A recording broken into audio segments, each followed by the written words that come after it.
Today's the middle portion of Acts 14. I pray the Holy Spirit gets this to the right person at the right time. Starting in verse 8. In Lystra there sat a man who was lame.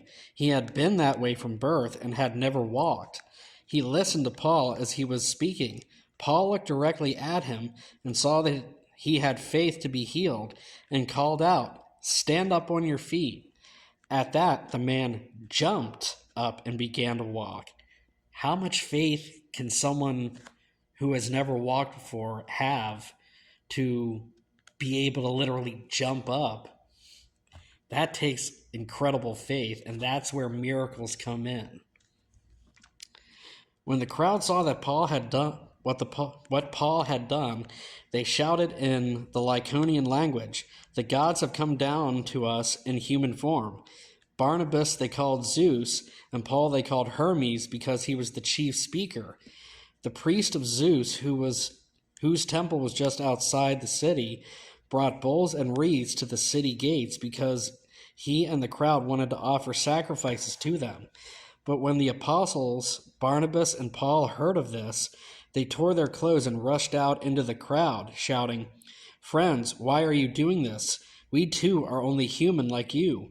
We are bringing you good news, telling you to turn from these worthless things to the living God who made the heavens and the earth and the sea and everything in them." Which, that's something that every believer should do.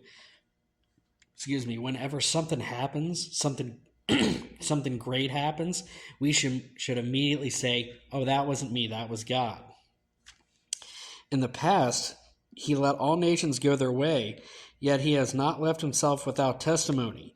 He has shown kindness by giving you rain from heaven and crops in their seasons. He provides you with plenty of food and fills your hearts with joy. Even these words, they had difficulty keeping the crowd from sacrificing to them. Then some Jews came from Antioch and Iconium and won the crowd over. They stoned Paul and dragged him outside the city, thinking he was dead. But after the disciples had gathered around him, he got up and went back into the city. The next day, he and Barnabas left Derbe. And I thought that was really ungrateful of them to, at one minute they think these guys are gods, but when they say, "No, it was the power of my God that was able to do that, so I'm going to stone you," which that doesn't make any sense to me.